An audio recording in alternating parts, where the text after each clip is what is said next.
automatic side loader, which means we don't have to have anybody on the back of the truck. We have an arm that just picks up the can. So when you're putting the can out to the curb, if you can face it towards the truck and about 3 feet away from your trash can. Now, does anybody know what types of recycling material that we accept? Very good. Newspaper.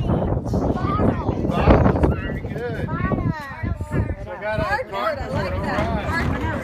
So I got a couple things over here. So is this okay to recycle? Yes. All right. How about aluminum cans? Yes. All right. Glass bottles? Yes. Very good. I heard cardboard earlier. Yes. All right. Got some more plastic bottles. Glass bottles. Another aluminum can. Yes. What about this plastic bag? No. You don't want to throw that away. Recycle that. We can also do tin cans. Yes. Anybody think of anything else? Milk cartons. I'm sorry? Milk cartons. Milk cartons, very good. Paper. Paper, very good. Cereal boxes. Cereal boxes, awesome. We got cereal. You got cereal? Cold. I haven't had breakfast yet. I'm kinda hungry. I got cereal. All right. I got You guys got any questions for me? What do you do once recycling goes in the truck? After the recycling goes into the truck, we take it to what's called a MRF. It's a material recycling recovery facility. They have a bunch of machinery in there that can separate the aluminum, the tin, the plastic, the paper, and the cardboard. Then they'll have a few people up there that do a quality audit to make sure the machines didn't miss anything. Once all the material has been separated, it's baled up into a large bale that weighs about 2,000 pounds. Once they have 20 tons of any one commodity, the plastic, the paper, the cardboard, they ship it off to a mill. Once it gets to the mill, they recycle it and turn it back to its original form. What happens to the things that get mixed in that aren't supposed to be recycled? Good question.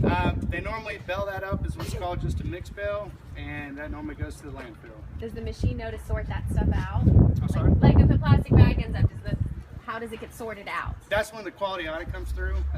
They have different air pressures that can sense clear plastic, green plastic, metal, aluminum, and so it does its best to sort it. And then you have a few people at the end of the line. They're pulling off the plastic bags, anything that got missed. What do newspapers go to? They go to, it's a paper mill. And the newspaper actually goes into basically a giant blender, and it turns into pulp. They add different chemicals to remove all ink from it. Then it goes through a drying process and it becomes big sheets of paper. And they turn back into newspapers. What are some other things we can do to help the earth besides recycling? Do you know of anything else we can do? You can carpool, ride your bike, From trees. skateboard, scooters, Like save the those? trees, absolutely. Plant more trees. Anybody else have ideas out Water the there? trees. What are you You gotta conserve your water. Plant a tree. Absolutely. How about try to use less? Like if you need to dry your hands, Oh, instead of using 4 paper tires. towels, maybe use 2, use right? air dryers, absolutely. Okay, Yeah. okay. Yeah, all good stuff. Any other questions? Watch them every week.